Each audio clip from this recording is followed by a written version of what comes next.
오늘 본문 말씀은 요한복음 6장 1절에서 15절까지 말씀입니다.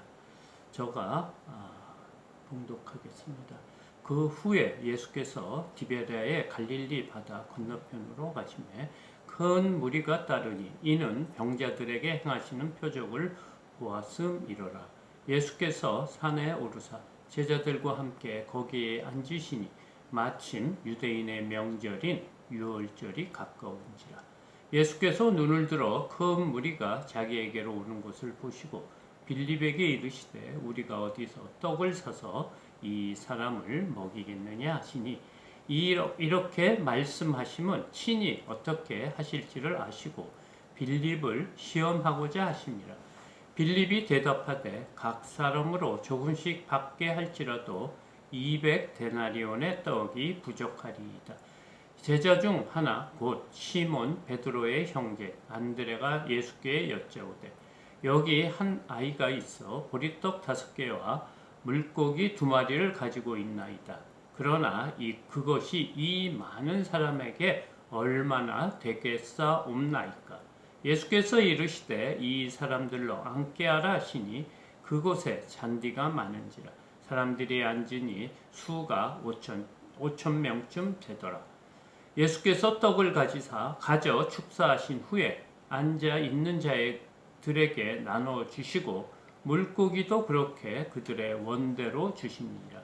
그들이 배부른 후에 예수께서 제자들에게 이르시되 남은 조각을 거두고 버리는 것이 없게라 하시므로 이에 거두니 보리떡 5개로 먹고 남은 조각이 12바구니에 찼더라.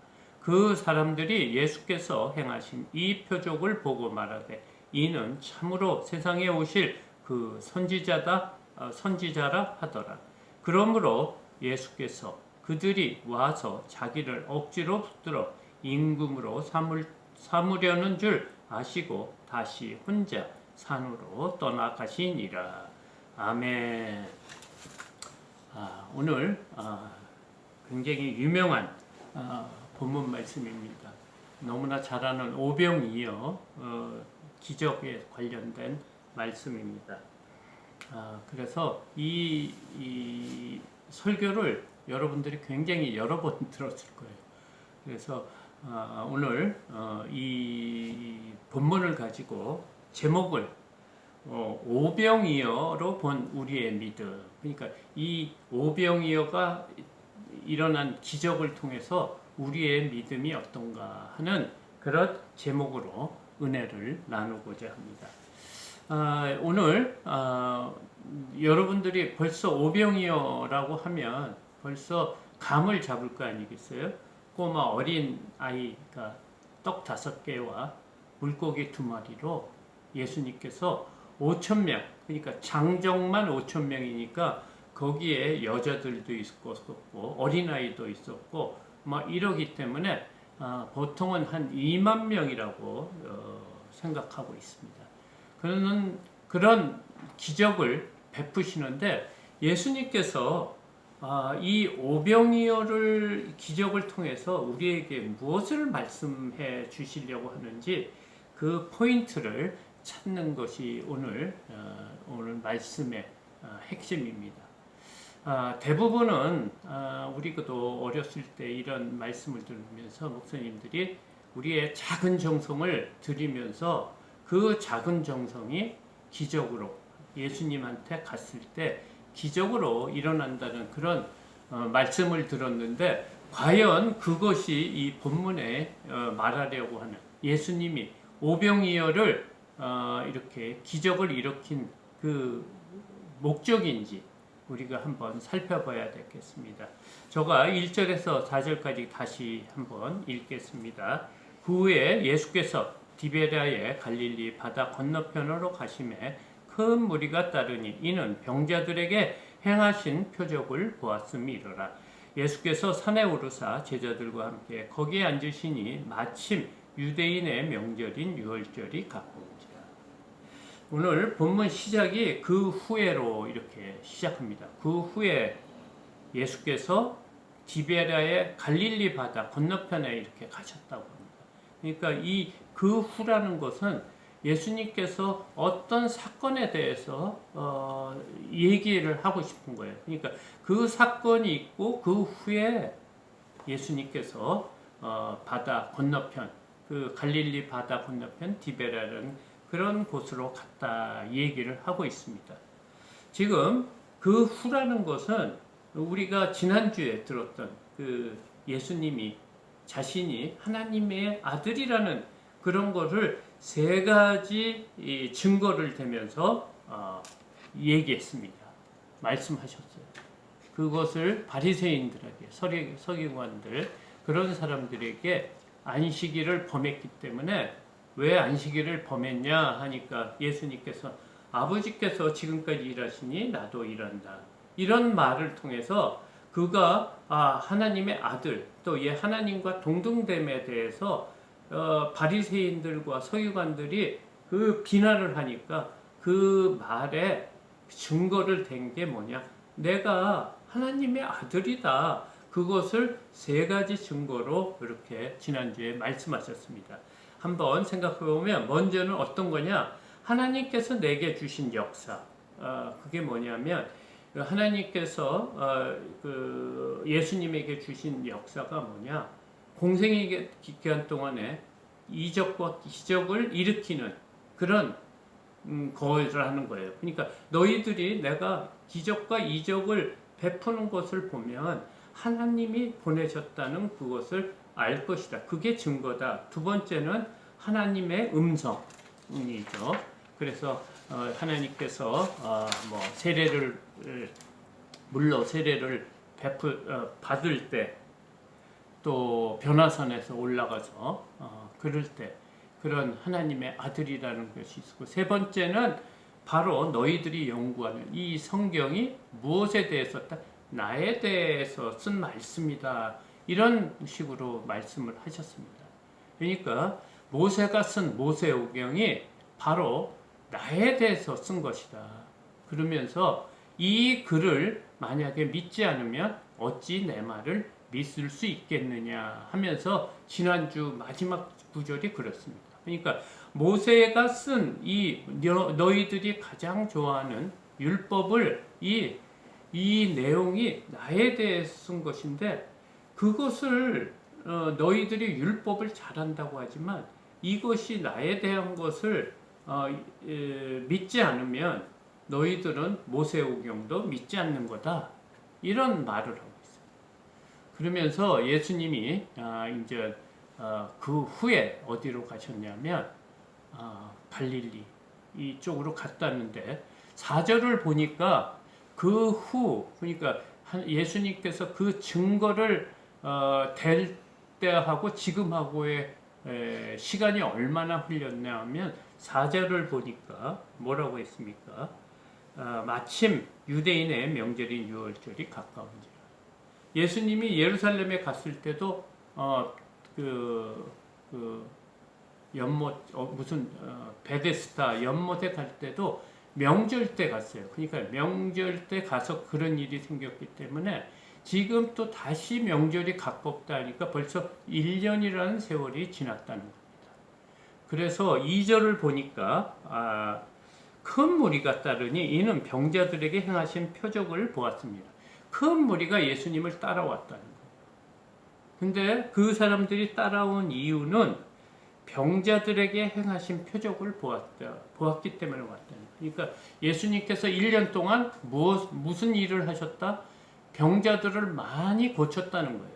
그러니까 그 병자들이 낫는 것을 보고 지금 예수님을 따라오셨고, 그래서 예수님은 산에 오르셨고 제자들과 함께 이렇게 앉으셨다고 합니다. 그리고 5절을 보니까 이렇게 말씀하고 5절에서 9절까지입니다.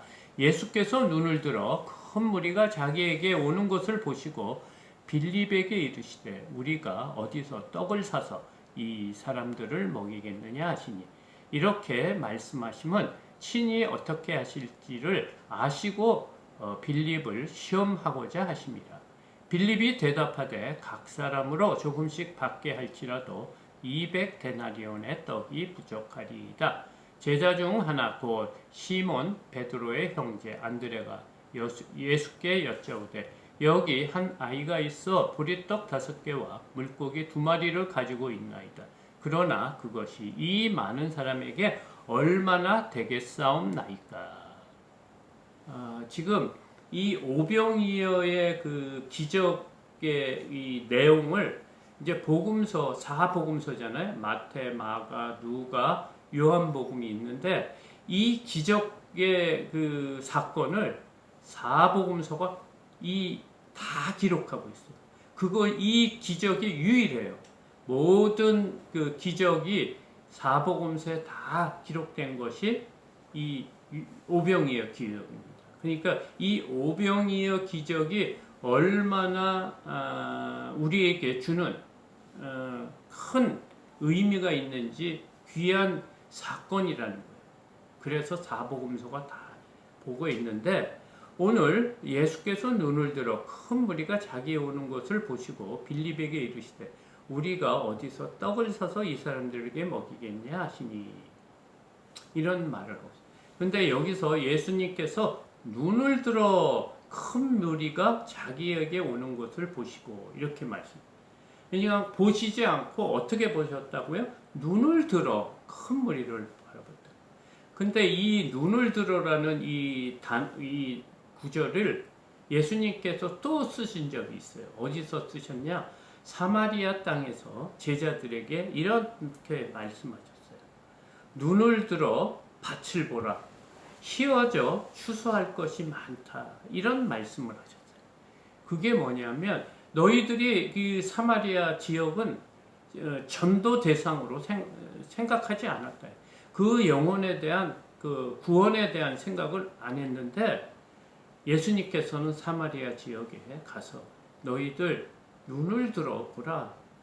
눈을 들어 밭을 보라. 휘어져 추수할 것이 많다. 이렇게 하면서 영혼 구원에 대한 말씀을 하셨습니다. 그러니까 오늘 예수님께서 그 무리를 보는 그런 마음이 어떤 거냐?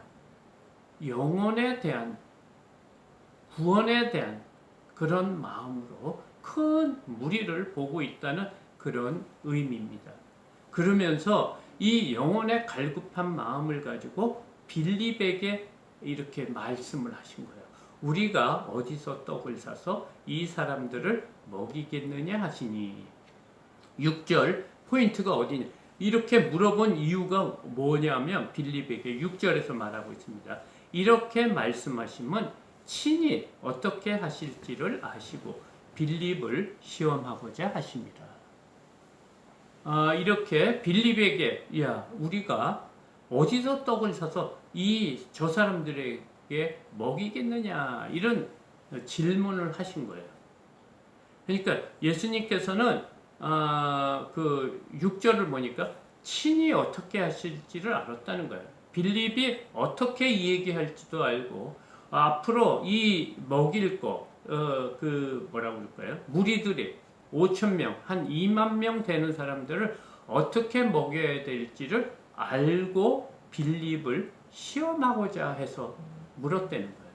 다른 의도가 아니고 빌립에게 이 모든 문제를 풀고 내가 물어보는 것을 해결할 방안을 내라는 소리가 아니고 빌립의 믿음을 보려고 물어보셨다는 거예요. 시험하고자. 너의 믿음이 어느 정도 하냐. 그러니까 7절 빌립이 대답하되 각 사람으로 조금씩 받게 할지라도 200데나리온의 떡이 부족하리이다. 그러니까 지금 예수님께서 어떤 기대를 하고 빌립의 그 믿음을 보기 위해서 이렇게 시험했다는 거예요. 그리고 빌립이 어떻게 하느냐에 따라서 그 사람들을 먹이고 안 먹이고가 아니고 예수님께서는 어떻게 해서 이들을 먹이겠다 하는 모든 그 결정을 그걸 아시고 시험을 하는 개념으로 물어봤는데 빌립은 뭐라고 합니까? 이들에게 조금씩 이 많은 사람에게 떡 같은 거 먹을 것을 조금씩 주더라도 최소한도 200데나리온의 떡이 부족하다. 떡이 필요하다. 이런 얘기를 하죠. 여기서 이 한 데나리온의 우리나라 돈으로 가치라고 그러면 한 10만 원, 12만 원 정도 됩니다. 이 한 대량이오는 한 노동자의 하루 품삯이라고 합니다. 그러니까 200명 정도의 품삯의 돈이 필요하다는 거예요. 이 사람들에게 조금씩 먹을 것을 줄라도 그 정도로 필요하다고 이렇게 말을 하고 있습니다. 그러니까 굉장히 산술적이죠. 굉장히 합리적이고 계산적인 사람이라는 거예요. 지금 예수님께서는 우리의 믿음을 체크하시려고 하는 거예요. 빌립을. 특히 빌립이 그 제자 중에 아주 굉장히 성경을 많이 한 사람이었어요. 왜냐하면 1장 몇 절이더라? 1장 19절인가요?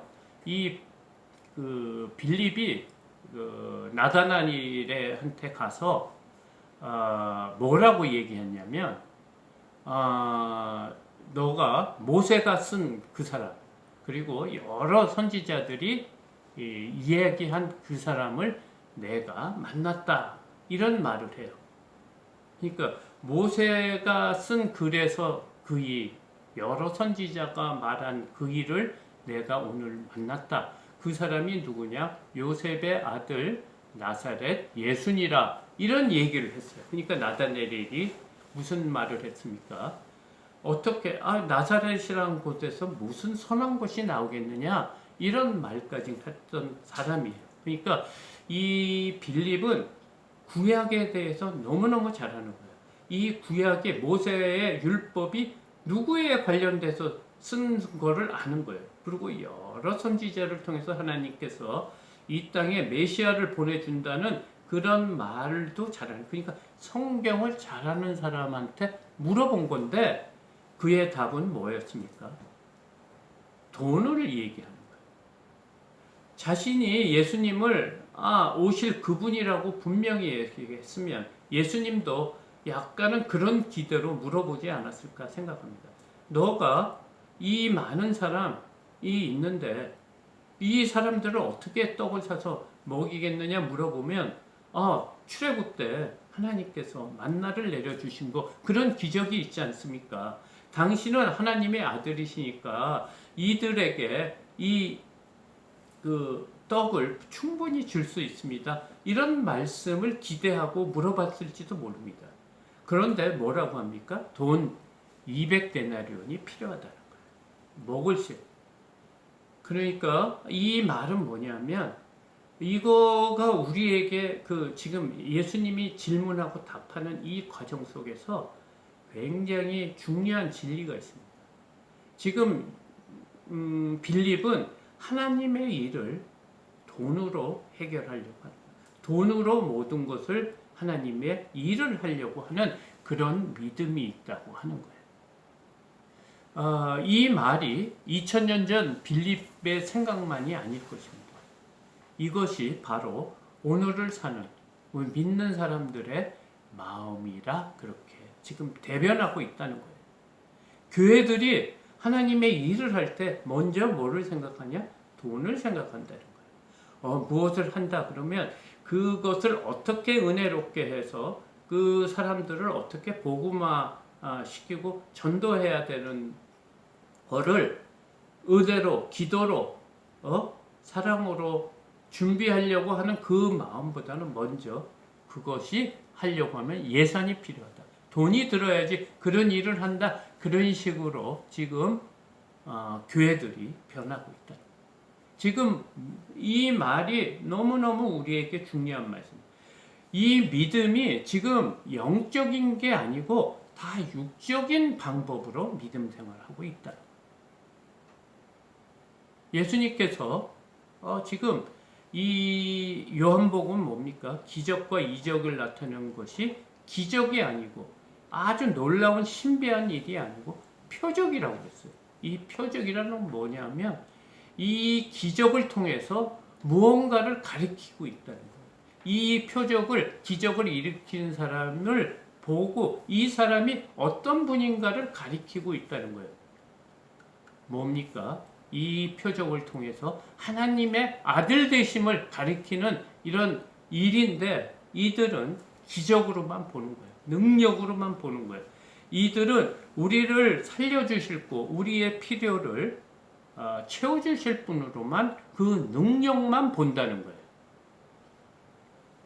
그때 이제 옆에 있던 그 제자, 다른 베드로의 동생, 형제 안드레가 여기 이렇게 하면서 여기 보리떡 5개와 물고기 2마리가 있습니다. 이렇게 얘기를 하고 있어요. 여기 지금 주님께서 제자 중 하나 곧 시몬 베드로의 형제 안드레가 예수께 여쭤오되 여기 한 아이가 있어 보리떡 5개와 물고기 2마리를 가지고 있나이다. 이렇게 얘기하고 있어요. 그리고 그러나 그것이 이 많은 사람에게 얼마나 되겠사옵나이까. 우리가 가지고 있는 것은 이렇게 막 찾아보니까 어린아이가 갖고 있는 보리떡 5개와 물고기 2마리밖에 없다는 거예요. 그런데 이것이 이 많은 사람에게 이 많은 사람에게 어떻게 됐다고요? 얼마나 되겠사옵나. 그렇죠. 꼬마의 그 물고기 2마리하고 떡 5개가 2만 명한테 줄 수 없는 거라는 거죠. 상대가 안 된다는 거예요. 그러니까 지금 뭘 얘기를 하고 싶으냐면 이 오병이어의 기적은 예수님께서 우리의 능력, 우리의 한계, 우리가 가지고 있는 모든 것으로도 하나님의, 예수님의 구원의 역사에 얼마나 영향이 없다는 거예요. 미미하다는 거예요. 우리가 아무리 하나님을 위해서 열심히 노력하고 기도하고 봉사하고 이런 모든 역량을 다 해도 하나님의, 예수님의 구원의 역사에 비하면 보리떡 5개와 물고기 2마리 정도의 미미하다는, 이것은 영향을 끼칠 수 없다는 거예요. 그러니까 예수님, 바울이 뭐라고 그랬습니까? 자기가 모든 하나님 앞에 예수님의 말씀에 순종하고 모든 것을 해도 그것을 자랑할 게 없다고 말했어요. 왜냐하면 예수님의 구원의 역사가 얼마나 큰지, 또 그것이 사람에 의해서 좌지우지 되는 거예요. 영향을 받지 않는다. 마치 뭐와 같다고? 바울이 말하는 거예요. 내가 한 일은 지금 몇십 년 동안 죽기 살기를 하고 맞기를 40번에서 하나 감한 거를 5번 맞고 죽기도 하고 동족의 위험과 강의 위험과 도적의 위험과 굶기도 하고 맞기도 하고 옥에도 갇히고 이 모든 것이 그만한 열매를 맺었어도 뭐라고 그래요? 보리떡 5개와 물고기 2마리와 많은 영혼을 구원하는데 그렇게 미미한 거라. 지금 이 우리의 한계를 보여주고 있어요. 제자를 통해서 우리가 열심히 하나님을 위해서 봉사를 한 게 뭐다? 보리떡 5개와 물고기 2마리고 또 다른 제자들은 뭐라고 생각해? 돈으로 해야 된다. 이런 우리의 인간의 한계점을 지금 보여주고 있어요. 물질로는 전혀 감당할 수 없는 우리의 초라함을, 우리의 약함을 보여주고 있다는 겁니다. 우리가 이런 믿음으로 우리가 이렇게 가진 것이 없고 우리의 할 능력이 없고 이 모든 것을 예수님한테 맡길 때 우리의 한계가 이겁니다. 우리는 아무리 열심히 해도 이 정도밖에 없습니다. 이런 것을 우리의 연약함을 안길 때 예수님께서는 역사를 하신답니다. 10절에서 13절까지 말씀입니다. 예수께서 이르시되 이 사람들로 앉게하라 하시니 그곳에 잔디가 많은지라 사람들이 앉으니 수가 5,000명쯤 되더라. 예수께서 떡을 가져 축사하신 후에 앉아 있는 자들에게 나눠주시고 물고기도 그렇게 그들의 원대로 주시느니라. 지금 예수님께서 이 말을 듣고 안드레의 말을 듣고 그 떡을 사용하시는 거예요. 예수님이 하나님의 아들이신데, 그리고 천지를 창조하셨어요. 천지를 창조할 때 무엇이 있어서 창조를 했습니까? 아니요. 완전히 무 상태에서 유로 창조하신 분이 5천 명을 먹고 2만 명을 먹이는데 꼭 보리떡 5개하고 물고기 2마리가 있어서 역사를 했어. 그 기적을 베풀었다? 아니죠. 그것 없어도 얼마든지 할 수 있는 하나님이 아들이시라는 거예요. 그러나 우리가 하나님 앞에 부족함을 다 내려놓고 우리의 연약함을 고백하고 우리의 연약함을 인정하고 국률하고 아주 가난한 심령으로 하나님의 앞에 예수님 앞에 나왔을 때 기적이 일어났다. 그래서 예수님께서 뭐라고 했습니까?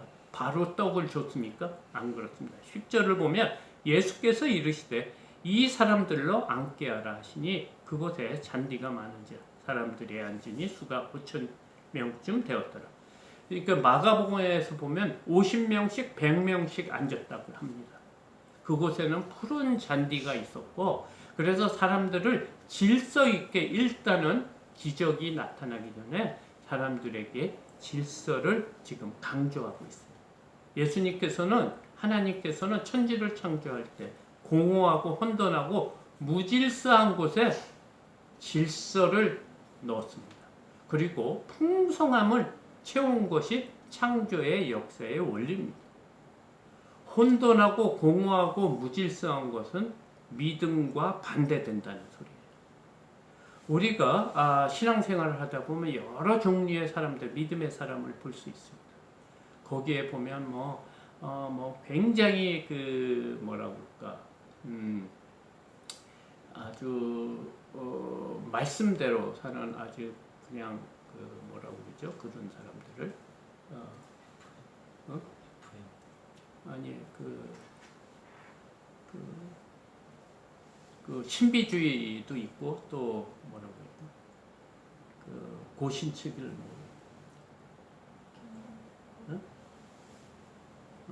아주 율법주의처럼 또 아주 굉장히 고시식하고 또 뭐 이런 사람도 있는데 그것을 잘 조화롭게 해야 돼요. 신비주의는 뭡니까? 다 성령의 늑세우로 또 이런 은혜도 있지만 저 질서도 없는 것 같아요. 너무 감정에 의해서. 그리고 또 그런 율법주의 같은 사람은 너무 경건을 따지니까 이런 기적 같은 거를 또 뭐라고 할까? 배척하고 막 이러는 믿음이 있는데 지금 예수님께서는 은혜와 질서, 그러니까 이 신비주의와 율법주의 같은 거 그런 그걸 뭐라고 그러죠? 그 합동이나 통합 측의 그런 교회들을 굉장히 좀 딱딱하면서 말씀의 위주에 쓴 그런 이게 낱말이 생각이 안 나네요. 그런 식으로 살고 있는 그런 거를 우리가 조금 조심해야 돼요. 그러니까 이 믿음 생활에도 질서가 있어야 되는 거예요. 너무 감정적으로 교회만 막 뭐라고 할까 충성을 다한다고 그러고 집안일은 엉망으로 하고 그게 하나님이 기뻐하시는 게 아니에요. 하나님이 원하시는 그 믿음이라는 것은 이렇게 지금 질서를 먼저 이렇게 잡는 것을 봐야 돼요. 그리고 예수님께서 뭐를 지금 하시냐? 떡을 가시사 축사하셨다고 했습니다. 이 떡을 감사의 기도를 한 겁니다. 그리고 나눠주신 겁니다. 그러니까 우리의 작은 것에 감사할 수 있는 마음이 있어야 된다. 그러니까 우리의 형편이나 이런 환경에 대해서 주어진 것에 감사할 수 있는 믿음을 통해서 이 기적이 일어난다는 것을 이 구절에서 볼 수가 있습니다. 이것이 뭐라고 할까요? 이 본문에서 핵심은 아닙니다. 이 핵심은 이제 이 얘기를 말씀을 드리겠는데요. 그래도 이런 하나님의 역사가 일어나는 곳에 우리가 눈여겨 보니까 질서가 있고 그 다음에 있는 것에, 작은 것에 감사하는 이런 모습을 볼 수가 있습니다. 그리고 나누어 주었다고 합니다. 그리고 그 물고기도 그렇게 원대로 주셨고, 또 중요한 것은 뭐냐, 12절에 보니까 그들이 배부른 후에 예수께서 제자들에게 이르시되 남은 조각을 거두고 버리는 것이 없게 하라 하심으로 이에 거두니 보리떡 5개로 먹고 남은 조각이 12바구니에 찼더라.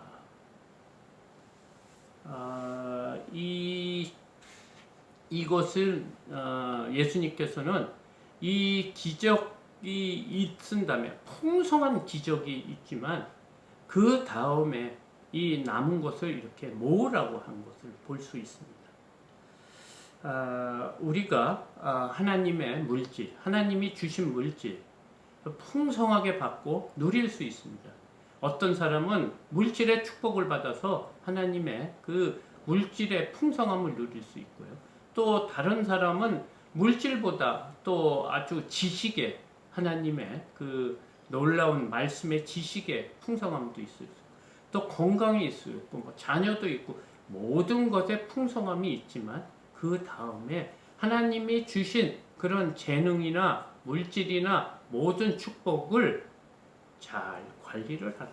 낭비함이 없게 하라는 거예요. 버리는 것이 없게 하라는 거예요. 자신에게 주신 모든 그 재능이나 잘난트나 물질이나 건강이나 이 모든 것이 함부로 자기를 위해서 함부로 버리거나 이제 자신을 위해 쓰는 것이 버리는 거겠죠. 남을 위해서 쓰지 않고 그런 식으로 하지 말라. 그리고 그런 것을 모아두라, 이런 말씀을 하고 있습니다. 그래서 모으니까 어떻게 됐다고요? 보리떡 5개로 먹고 남은 조각이 12바구니에 찼더라. 이 말은 하나님이 하시는 모든 역사에는 풍성함이 있다는 거예요. 모자름이 없다는 거예요. 우리는 항상 그 저축하고 뭐 이런 그 아끼는 게 뭡니까? 이게 풍성하지 못해서 그런 거예요. 이렇게 마음에서 계속 샘솟는 그 샘물이 없기 때문에 그거를 병에다가 막 이렇게 쌓아두는데 흘러 넘치라는 거예요. 그러나 그 낭비하는 것이 없게 하나님께서 그렇게 역사하고 있습니다. 그러니까 하나님의 그 창조의 질서하고 비슷한 거예요. 공허하고 혼돈하고 무질서를 질서 있고 풍성함으로 채우는데 낭비함이 없게 하라는 때 적절하게 쓸 수 있는 곳을 하라는 겁니다. 그리고 이제 14절 15절입니다. 이것이 굉장히 중요한 포인트입니다. 그 사람들이 예수께 행하신 이 표적을 보고 말하되 이는 참으로 세상에 오실 그 선지자라 하더라. 그러므로 예수께서 그들이 와서 자기를 억지로 붙들어 임금으로 삼으려는 줄 아시고 다시 혼자 산으로 떠나가십니다. 지금 예수님께서 오병이어를 이렇게 기적을 베푸신 그 목적이 있는데, 지금 그것을 본 사람들이 그 예수님의 이런 그 오병이어를 베푼 목적하고 이 광경, 그 기적을 맛본 사람하고 생각이 틀리다는 거예요. 보는 관점이 틀리다는 거예요. 이 사람들도 빌립과 안드레처럼 물질, 육적인 것을 채워주시는 분이라고 지금 생각해서 뭐라고 합니까? 이 사람은 참으로 세상에 오실 그 선지자라 하더라. 오실 메시아라고 지금 분명히 알고 있는 거예요.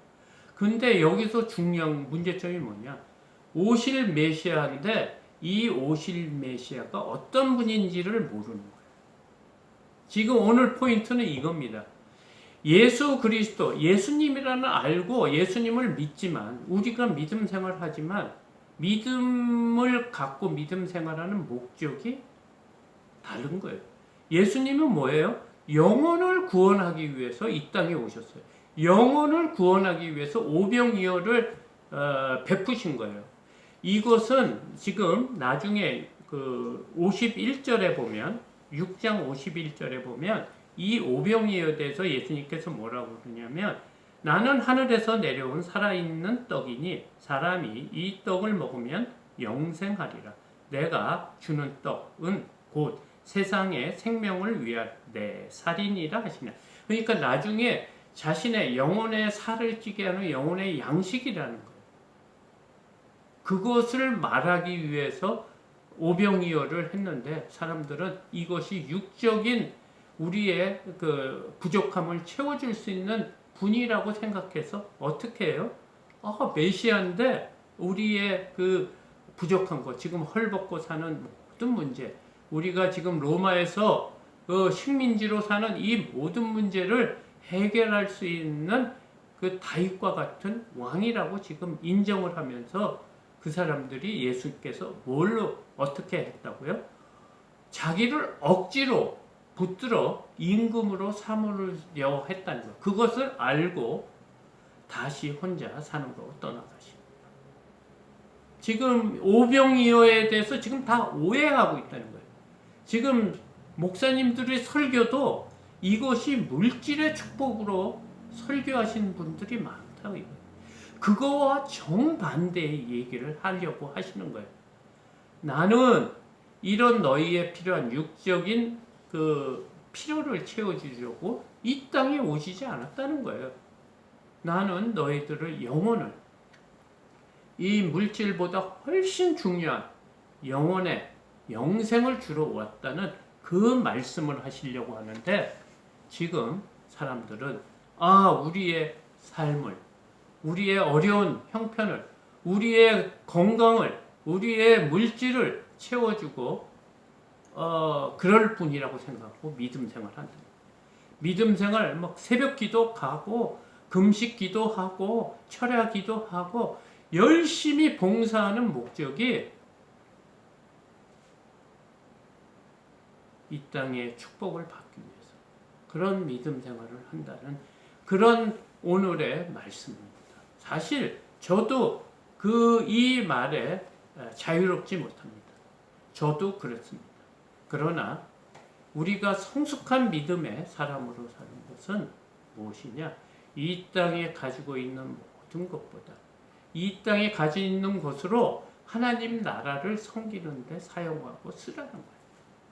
낭비하지 말라는 거예요. 버려서는 안 된다는 거예요.